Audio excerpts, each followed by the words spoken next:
Hi,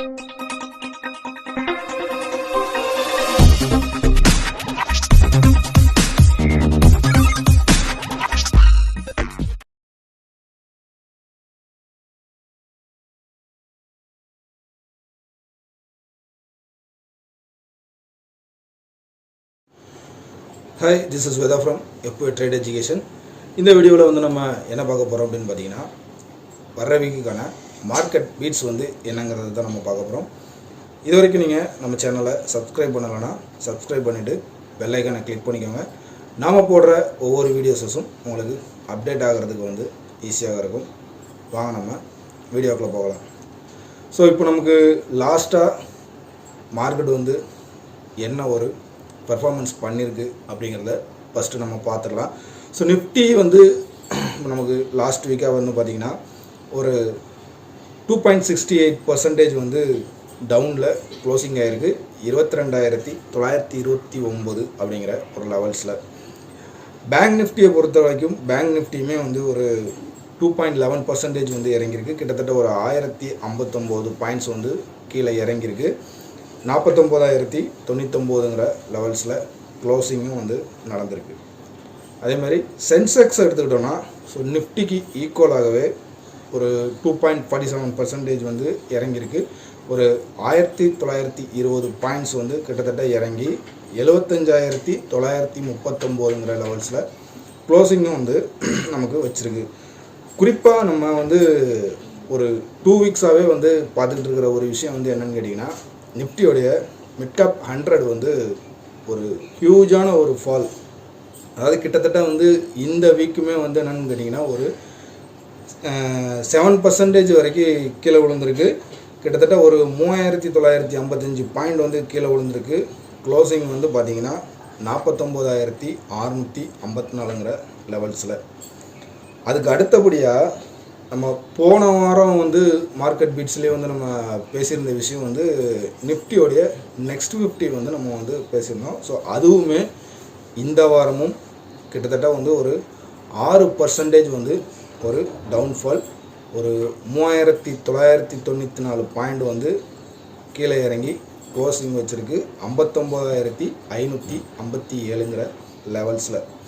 இப்போ வந்து நம்ம போன வீக் வந்து செக்டார் வைஸில் வந்து ஃபார்மா பேஸ் வந்து ஒரு சப்போர்ட் கொடுத்துருந்துச்சு. வர்ற வீக்கில் வந்து அந்த ஃபார்மா பேஸ் வந்து அந்த லெவலுக்கு சப்போர்ட் கொடுக்குமா அப்படிங்கிறத நம்ம பேசியிருந்தோம். ஸோ இந்த வாரம் என்ன நடந்திருக்கு அப்படின்னு கேட்டிங்கன்னா, ஃபார்மா செக்டார் வந்து கிட்டத்தட்ட ஒரு 5.73% வந்து கீழே டவுனில் தான் வந்து க்ளோசிங் நடந்திருக்கு. அதுக்கு ஈக்குவலாக பார்த்திங்கன்னா ஆட்டோ செக்டார் வந்து 5.93% வந்து கீழே இறங்கியிருக்கு.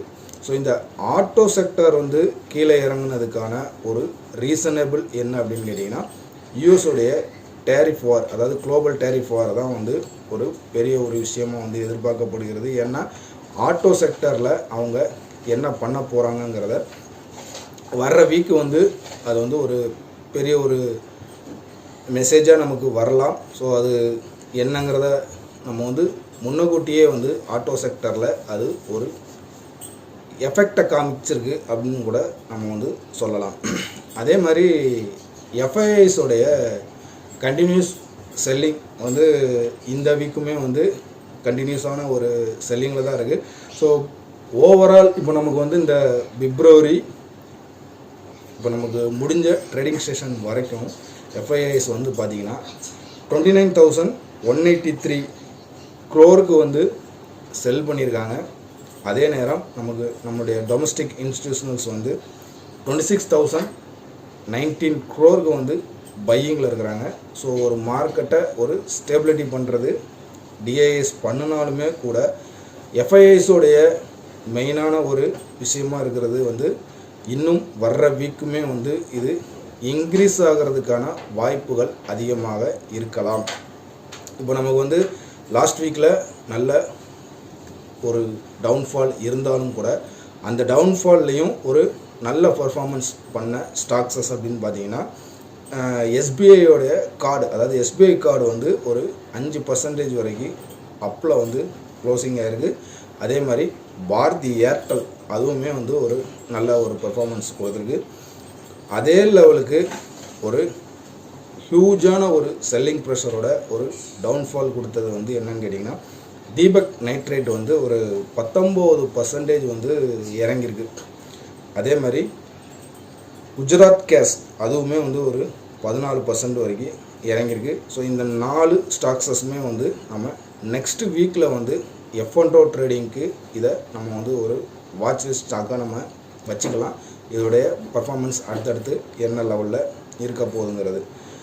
இப்போ நமக்கு அடுத்த வாரம் முக்கியமாக இருக்கக்கூடிய ஒரு ஈவெண்ட் அப்படின்னு நம்ம பார்க்குறதா இருந்தால், February 19th வந்து யூஎஸோடைய பிரசிடெண்ட் வந்து ட்ரம்ப் வந்து ஸ்பீச் இருக்குது. அவர் வந்து என்ன பேச போகிறார் அப்படிங்கிறது நம்ம ஒரு பெரிய ஒரு எதிர்பார்ப்பாக இருக்குது. ஒருவேளை அதில் எந்தெந்த நாடுகளுக்கு வந்து டேரிஃப் வந்து அவங்க பண்ண போகிறாங்க அப்படிங்கிற ஒரு இதை முழுசாக அறிவிக்கலாம். ஏன்னா ஏப்ரல்லேருந்து அது இம்ப்ளிமெண்ட் ஆகும் அப்படிங்கிறதையும் அவங்க வந்து சொல்லியிருக்காங்க. ஒரு இந்தியா டுடேயில் வந்து ஒரு எஸ்டிமேட்டடாக வந்து ஒரு டேரிஃப் ரேட் வந்து அவங்க வந்து இது பண்ணியிருந்தாங்க. ஸோ அந்த வகையில் பார்க்கும்போது 29% வரைக்கும் இந்தியாவுக்கு வந்து டேரிஃப் ரேட் வந்து போடுறதுக்கான வாய்ப்பு இருக்கிறதா அவங்க ஒரு எஸ்டிமேட் வந்து கொடுத்துருக்காங்க.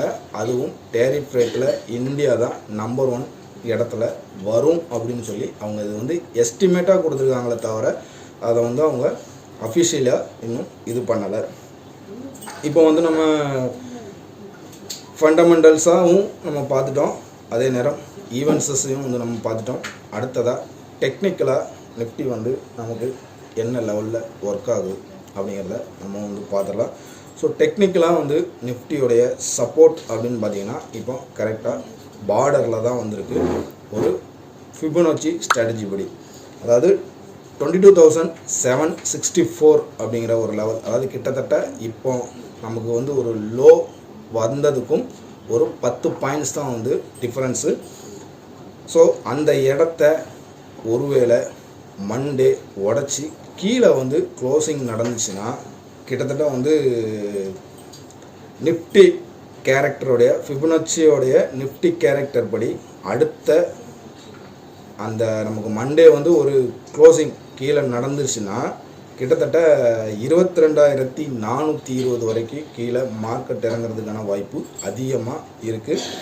அதே நேரம் ரெசிஸ்டன்ஸ் அப்படின்னு நம்ம எடுத்துக்கிட்டோம் அப்படின்னா 23,319ங்கிற ஒரு பார்டர் லைன் இருக்குது. ஸோ இந்த பார்டர் லைனை வந்து கிராஸ் பண்ணி ஒரு டெய்லி கேண்டிலாவது க்ளோசிங் வச்சாதான் ஸோ அது ஃபர்தராக நமக்கு ஒரு பாசிட்டிவ் ட்ரெண்டுக்குள்ளே போகும்.